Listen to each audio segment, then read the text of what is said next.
राम राम खमा गणिसा मार्गदर्शन YouTube channel by doctor Gajendra Singh हार्दिक स्वागत करते हैं। आज का हमारा टॉपिक कालीबंगा सभ्यता। कालीबंगा सभ्यता जो कि सिंधु घाटी सभ्यता का एक भाग माना जाता है। सिंधु घाटी सभ्यता का एक भाग माना जाता है। सिंधु घाटी सभ्यता जो कि सिंधु प्लस सरस्वती एवं उसकी सहायक नदियों के किनारे फैली हुई थी, उनका ही एक भाग हमारे भारत में जो कि राजस्थान के अंदर है। और राजस्थान में भी हनुमानगढ़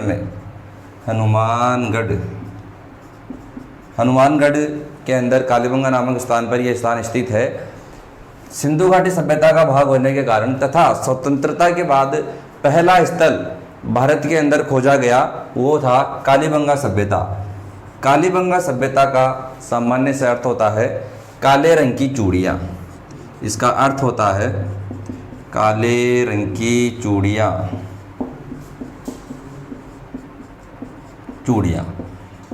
सामान्य से भाषा में अर्थ होता है इसका काले रंग की चूड़ियाँ। आगे देखें हम इसकी खोज किसने की।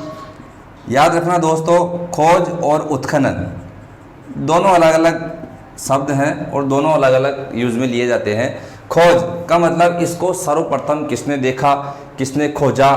तो बात करते हैं सर्वप्रथम खोजा इसने 1951-52 में। कब खोजा इसको? 1951-52 में। और उन व्यक्ति का नाम था, उन भूवैज्ञानिक का नाम था अमलानंद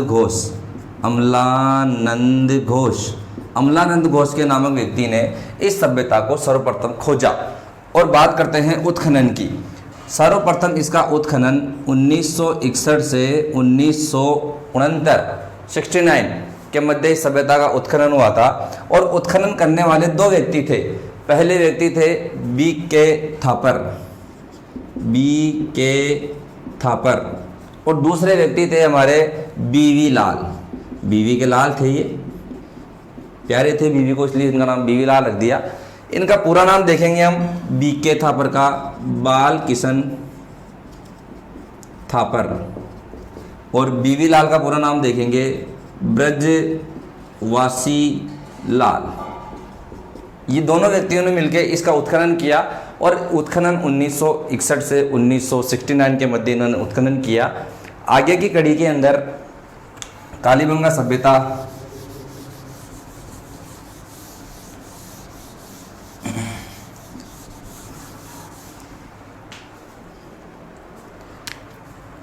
हमने उत्खनन देखा, खोज देखी, और खोज के पश्चात देखते हैं हमारा इनका समय काल कि कालीबंगा सभ्यता जो कि सिंधु घाटी सभ्यता के समकालीन थी, तो क्या समय काल था क्या नहीं था। तो बात करें कि समय काल की, तो कार्बन 14 पद्धति के अनुसार सिंधु घाटी सभ्यता का समय काल भी कालीबंगा सभ्यता और सिंधु घाटी सभ्यता का समय काल दोनों का समान माना गया है। और वो समय काल था 2350 ईसा पूर्व से 1750 ईसा पूर्व। अर्थात कालीबंगा सभ्यता वर्तमान समय से लगभग 4000 वर्ष पुरानी है।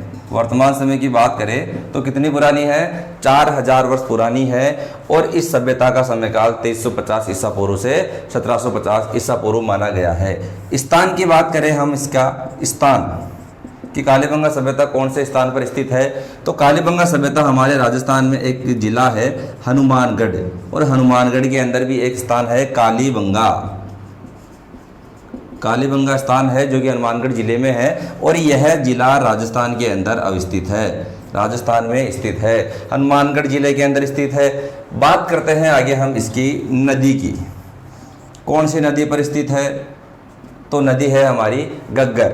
याद रखना दोस्तों कि यदि घग्गर नदी ऑप्शंस में नहीं आती है तो उसकी जगह सरस्वती करेंगे, क्योंकि वर्तमान में घग्गर नदी सरस्वती नदी के अवशेषों पर ही बह रही है।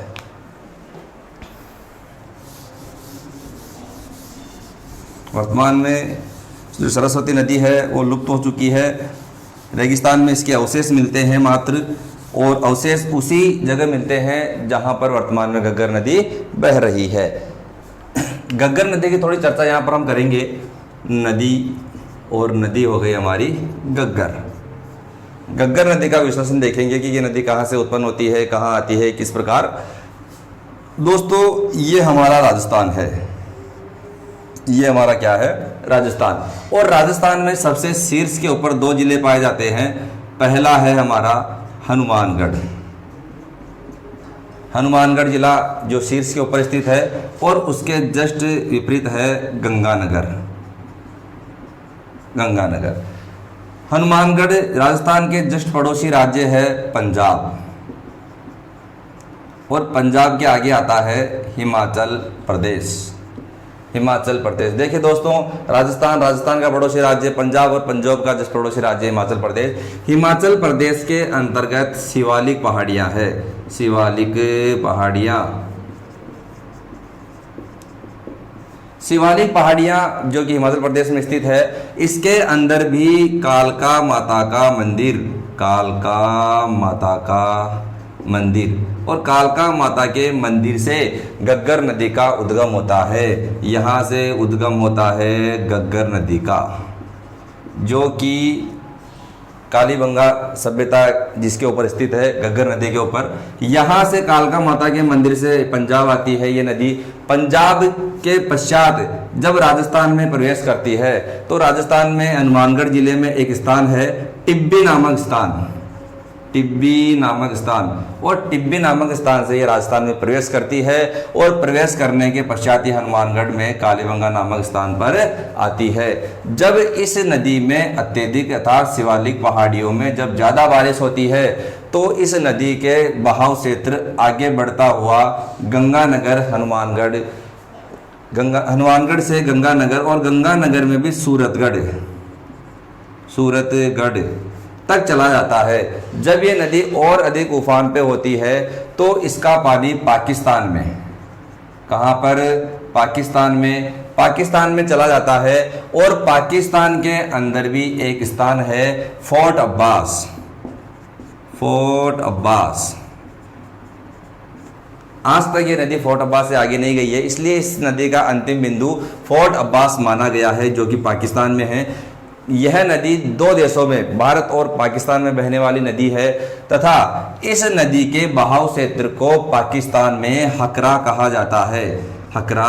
जाता है, तथा राजस्थान में गंगानगर और हनुमानगढ़ में इस नदी क्षेत्र को या नदी के प्रवाह को नाली नाम से जाना जाता है। दोस्तों देखिए, यह नदी हिमाचल प्रदेश से प्रारंभ होकर पंजाब, हरियाणा और हमारे राजस्थान में आती है, और राजस्थान से सीधा पाकिस्तान में चली जाती है। इस प्रकार ये इस नदी जो गग्गर नदी जिसके ऊपर कालीबंगा सभ्यता बसी हुई है, ये फोर्ट अब्बास तक जाके अंत में विलीन हो जाती है। याद रखना दोस्तों, यह एक आंतरिक प्रवाह की नदी है, जो कि फोर्ट अब्बास पाकिस्तान में रेगिस्तानी भूमि में जाके विलीन हो जाती है। देखिए दोस्तों, कालीबंगा सभ्यता के आगे बात करें हम, तो इसके साक्ष्यों की, साक्ष्यों में हम सबसे पहले देखेंगे इसका हम, यह एक नगरीय सभ्यता थी, यह एक नगरीय सभ्यता थी, यह एक नगरीय सभ्यता थी। नगरीय सभ्यता याद रखना दोस्तों, आज तक 2 ही सभ्यताएं हुई है, एक तो हुई है नगरीय और एक हुई है ग्रामीण सभ्यता। ग्रामीण सभ्यता की बात करें तो वैदिक सभ्यता, जिसके वैदिक सभ्यता ग्रामीण सभ्यता के अंतर्गत आएगी, और नगरीय सभ्यता में सिंधु घाटी सभ्यता, कालीबंगा सभ्यता एक सिंधु घाटी सभ्यता का एक पार्ट है, जो कि नगरीय क्षेत्र के अंदर भी आएगा। नगरीय सभ्यता किसे कहते हैं, या नगरीय सभ्यता के अंतर्गत हम किन किन को जोड़ सकते हैं, तो सर्वप्रथम देखेंगे हम इनमें पक्के मकान, सड़कें, पक्की सड़कें होती है, पक्के मकान होते हैं। दूसरा हम देखेंगे कि नगरीय सभ्यता मात्र सत्तात्मक होती है, नगरीय सभ्यता मात्र सत्तात्मक मातृ सत्तात्मक होती है, अर्थात जहाँ परिवार का मुखिया माता होती है या कोई महिला होती है, उस सभ्यता को हम मातृ सत्तात्मक सभ्यता कहते हैं। याद रखना, यह जो नगरीय सभ्यता थी इसमें एकल परिवार प्रथा प्रचलित थी। एकल परिवार प्रथा, नगरीय सभ्यता जो हमारी सिंधु घाटी सभ्यता थी, एकल परिवार प्रथा प्रचलित थी। और एकल परिवार किसे कहते हैं? जॉन माल्थस ने कहा भी है कि वह परिवार जिसके अंतर्गत माता पिता एवं उनकी अविवाहित संतानें रहती है, एकल परिवार के अंतर्गत आते हैं। इसमें ओनली वही रहेंगे, एक माता पिता और अविवाहित, अर्थात जब तक संतानों की विवाह नहीं हो जाता तब तक वो अपने माता पिता के साथ रहेंगे, तो वो एकल परिवार के अंतर्गत आएंगे। बात करते हैं हम ग्रामीण सभ्यता की। ग्रामीण सभ्यता हमेशा पितृसत्तात्मक होती है। कैसी होती है? पितृसत्तात्मक। इन परिवारों में घर का मुखिया पिता होता है, सर्वे सर्वा पिता होता है, तथा यहाँ पर संयुक्त परिवार पाए जाते हैं, अर्थात इनमें माता पिता, चाचा ताऊ, बुआ मौसी सब इसके अंदर मिश्रित होते हैं, जिसको हम संयुक्त परिवार के नाम से भी जानते हैं। यह एक नगरीय सभ्यता थी और नगरों के अंदर पक्के मकान, पक्की सड़कें, पक्की नालियाँ इत्यादि देखने को मिलते हैं। आगे साक्ष्यों की ओर बढ़ते हुए हम देखेंगे मकान। कालीबंगा सभ्यता के कैसे मकान थे? वैसे सिंधु घाटी सभ्यता या सिंधु घाटी सभ्यता में प्रत्येक जगह एक नगरीय सभ्यता होने के कारण पक्के मकान मिले हैं, लेकिन याद रखना दोस्तों, यहाँ पर पक्के और कच्चे दोनों प्रकार के मकान मिले हैं। कच्चे मकान एकमात्र कालीबंगा सभ्यता में मिले हैं, पक्के सभी जगह मिले हैं, लेकिन कच्चे मकान अपने को कालीबंगा सभ्यता में भी देखने को मिलेंगे। मकानों के दरवाजे, सबसे महत्वपूर्ण बात, मकानों के दरवाजे, कालीबंगा सभ्यता के जो मकान थे उनके दरवाजे मुख्य सड़क पर ना खुलकर, मुख्य सड़क पर नहीं खुलते थे, मुख्य सड़क पर ना खुलकर गलियों में खुलते थे। पीछे वाली जो गली होती है, गली में खुलते थे। ये सबसे महत्वपूर्ण बात है। याद रखना, यदि पूछ लिया जाए आपसे कि ऐसा कौन सा स्थल है जहां पर मुख्य सड़क पर दरवाजे खुलते थे, तो मुख्य सड़क पर एकमात्र स्थल है लोथल। अपवाद है ये लोथल के अंदर जो घरों के दरवाजे होते थे, मकानों के दरवाजे होते थे, वो मुख्य सड़क पर खुलते थे, जबकि कालीबंगा में सड़क के ऊपर ना खुलकर गलियों के अंदर खुलते थे। इसके बाद बात करें हम मकानों में फर्श की। फर्श जो हमारा आंगन होता था, अलंकृत ईंटों का प्रयोग किया गया इसमें। अलंकृत ईंटें, कालीबंगा सभ्यता में जो ईंटें थी वो फर्श के लिए निर्माण की गई, वो अलंकृत ईंटों का प्रयोग किया गया। सबसे महत्वपूर्ण बात है, सिंधु घाटी सभ्यता में 4 प्रकार की ईंटें मिली थी, जिनमें से कालीबंगा सभ्यता में अलंकृत ईंटों का प्रयोग किया गया था। आगे इसी कड़ी के अंदर हम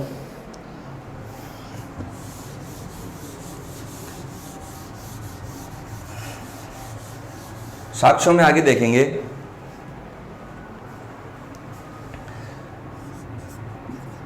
मकानों की छतें, जो हमारी मकानों की छतें थी कालीबंगा में, वो लकड़ी की बनी होती थी, लकड़ी एवं घास फूस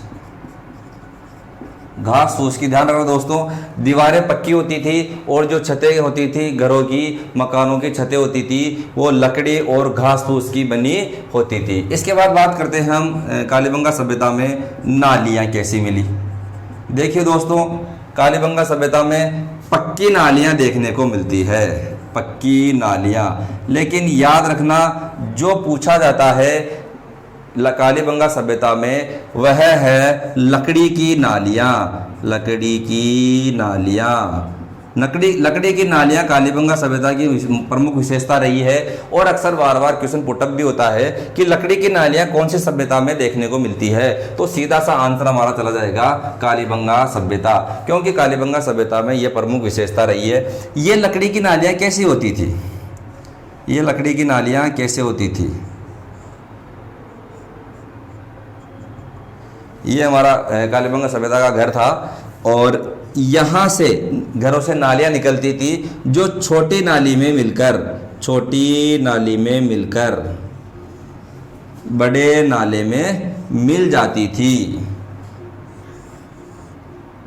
छोटी नाली में मिलकर बड़े नाले में मिल जाती थी। देखिए इस चित्र के द्वारा ये प्रदर्शित हो रहा है कि बीच बीच में नालियों के गड्ढे भी हुआ करते थे और गड्ढों के ऊपर ढक्कन लगाया जाता था। जिस प्रकार वर्तमान नगर पालिका, नगर निगम, नगर परिषद में इस प्रकार की नालियां आपको देखने को मिलेगी कि इन नालियों में क्या होता था कि जब बीच में गड्ढे लगाए जाते थे, क्योंकि जब नालियों में घर से कचरा प्रवाहित होकर आगे बढ़ता था तो इन गड्ढों में जाके भर जाता था, जिससे नालियां अवरुद्ध नहीं होती थी और ये छोटी छोटी नालियां मुख्य नाले में जाकर मिल जाती थी और मुख्य नाला अंत में तालाब या किसी भी बड़े खुले क्षेत्र में जाके मिल जाता था, जिससे बस्तियों में या जो आवासीय कॉलोनियां थी उनके अंदर गंदगियां ना फैले। इस प्रकार आपने देखा किस प्रकार मकानों की छतें थी, किस प्रकार नालियां थी और लकड़ी की नालियों की विशेषता।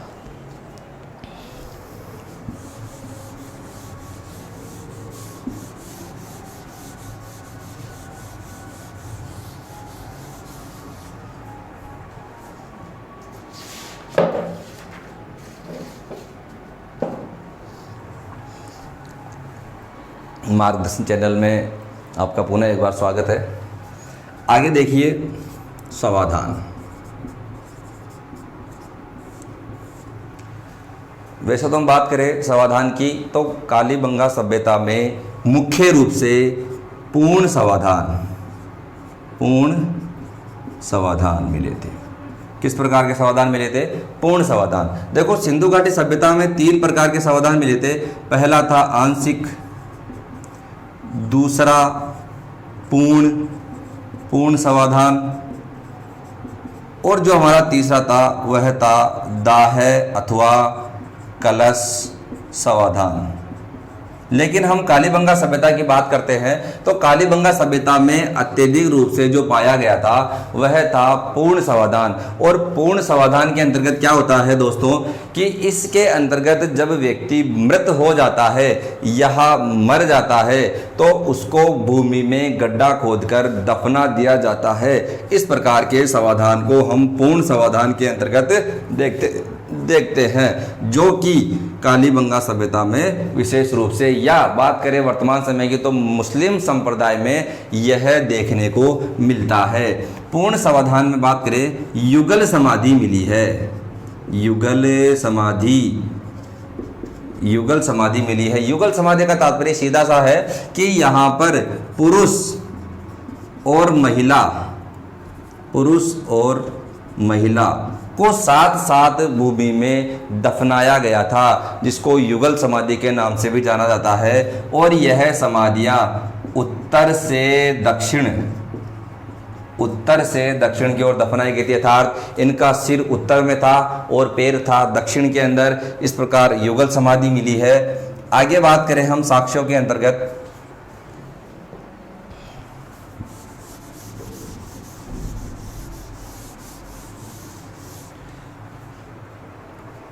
नगर, जो कालीबंगा सभ्यता के नगर थे वह 2 भागों में विभाजित थे। परंतु पहला भाग था हमारा पूर्वी भाग। 2 भागों में विभाजित थे और दोनों भाग देखते हैं अपने यहाँ पर। पूर्वी भाग जहाँ पर सामान्य जनता रहती है और दूसरा भाग होता है हमारा पश्चिमी भाग, जहां पर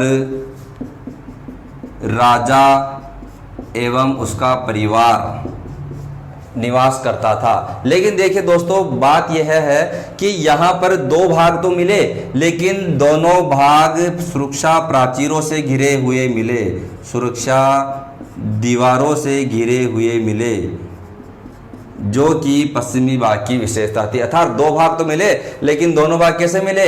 किले नुमा मिले। दोनों भागों के सुरक्षा अर्थात दीवारें खिंची हुई थी, जो राजा महाराजा के काल में या राजा महाराजाओं के निवास स्थान पर ही आपको देखने को मिलेगी। इसलिए इस भाग को 2 भागों में न बांटकर एक ही भाग में बांटा गया, पूर्वी और पश्चिमी भाग के दोनों को दीवारें होने के कारण। आगे देखिए यहाँ पर जो सड़कें मिली, वह समकोणात्मक मिली। सड़कें मिली, वह कैसे मिली? समकोणात्मक, जिसको ग्रिड पद्धति युक्त सड़कें भी कहा जाता है। ग्रिड पद्धति युक्त, जिसको ग्रिड पद्धति युक्त सड़कें भी कहा जाता है। इन्हीं समकोणात्मक सड़कों को चेसफोर्ड, चेस के समान होती है ये, चेसफोर्ड पद्धति से बनी हुई सड़कें भी कहा जाता है। आगे देखते हैं हम इसके अंतर्गत और साक्ष्यों के अंदर। यहाँ जुते हुए खेत मिले,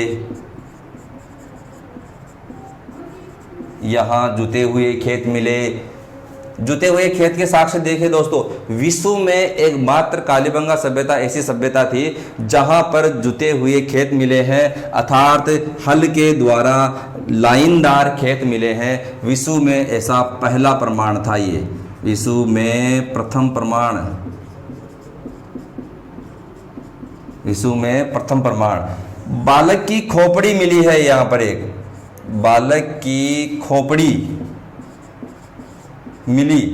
देखो बालक की खोपड़ी कोई मुख्य विशेषता नहीं है, लेकिन इस बालक की खोपड़ी में जो 6 छेद मिले हैं, बालक की खोपड़ी में 6 छेद मिले हैं, वो 6 छेद उस समय प्रचलित शल्य चिकित्सा को दर्शाते हैं। बालक की खोपड़ी के अंदर 6 छेद किए गए हैं और 6 छेद इस प्रकार प्रतीत हो रहे हैं कि बालक की खोपड़ी को जोड़ा गया है। जब बालक की खोपड़ी अलग हो गई और उसको जोड़ा जाता है तो उस प्रकार के छेद मिले हैं, इसलिए शल्य चिकित्सा के प्रमाण मिले हैं, शल्य चिकित्सा के प्रमाण मिले हैं। याद रखना दोस्तों, ये अक्सर पूछा जाने वाला क्वेश्चन है कि शल्य चिकित्सा के सर्वप्रथम प्रमाण कहाँ मिले हैं, तो हमारी कालीबंगा सभ्यता में शल्य चिकित्सा के सर्वप्रथम प्रमाण मिले हैं।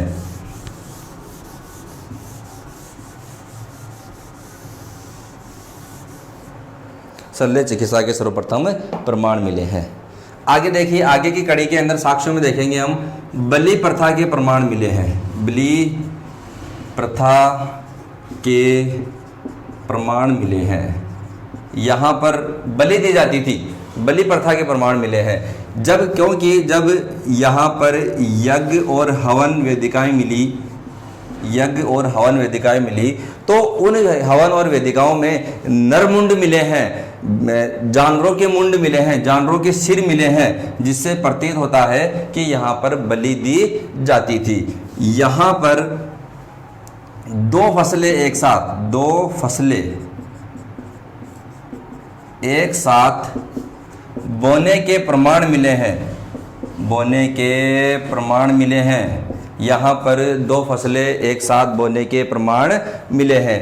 आगे की कड़ी में देखिए दोस्तों, ऊंट की हड्डी मिली है, ऊंट की हड्डी मिली है, पैर की हड्डी मिली है। और सबसे बड़ी विशेषता यह है कि जो ऊंट की हड्डी मिली, ऊंट की हड्डियों के अंदर भी कौन सी हड्डी मिली है? पैर की हड्डी मिली है ऊंट की हड्डियों में। आगे देखिए साक्ष्यों में, यहाँ भूकंप के साक्ष्य मिले हैं, भूकंप के साक्ष्य मिले हैं। अब देखो भूकंप के साक्ष्य किस प्रकार प्रतीत होते हैं? जब इस सभ्यता की खुदाई की, उत्खनन किया गया, तो वहां की दीवारों में दरारें देखी गई, दरारें देखी गई, जो बड़ी बड़ी दरारें थी। इससे भूवैज्ञानिकों ने अनुमान लगाया कि यहाँ पर जरूर भूकंप आया होगा, इसलिए यहाँ पर भूकंप के अनुमान होने के, भूकंप आने के अनुमान लगाए जाते हैं, साक्ष्य प्रतीत किए जाते हैं। आगे देखिए, दशरथ शर्मा ने,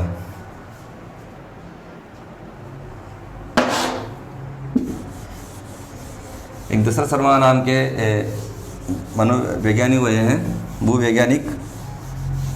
उन्होंने क्या कहा है इसकी सभ्यता के लिए? दशरथ शर्मा ने कहा है, दशरथ शर्मा ने क्या कहा? इसको तीसरी राजधानी कहा है कालीबंगा को, तीसरी राजधानी, सिंधु घाटी सभ्यता की तीसरी राजधानी कालीबंगा को दशरथ शर्मा ने बताया है, तीसरी राजधानी। और इनसे पहले जो 2 राजधानियाँ थी, वह थी पहली हड़प्पा और दूसरी मोहनजोदड़ो, मोहनजोदड़ो। और तीसरी राजधानी किसे बताया? कालीबंगा को, कालीबंगा को। एक और साक्ष्य में हम देखेंगे दोस्तों कि यहाँ पर कपड़े में लिपटा हुआ उस्तरा मिला है, कपड़े में लिपटा हुआ, कपड़े में लिपटा हुआ उस्तरा मिला है। कपड़े में लिपटा हुआ क्या मिला है? उस्तरा मिला है। आगे देखिए हम इसके साक्ष्यों में कि इसका पतन का कारण क्या रहा। पतन का कारण क्या रहा कि इस सभ्यता का पतन कैसे हुआ, विनाश कैसे हुआ? तो भूवैज्ञानिकों का आधार है, उत्खनन वेताओं का आधार है कि यह सभ्यता भूकंप अथवा जलवायु परिवर्तन या आपदाओं के कारण इस सभ्यता का पतन हुआ है। इस प्रकार ये आज की हमारी क्लास थी डॉक्टर गजेंद्र सिंह द्वारा काली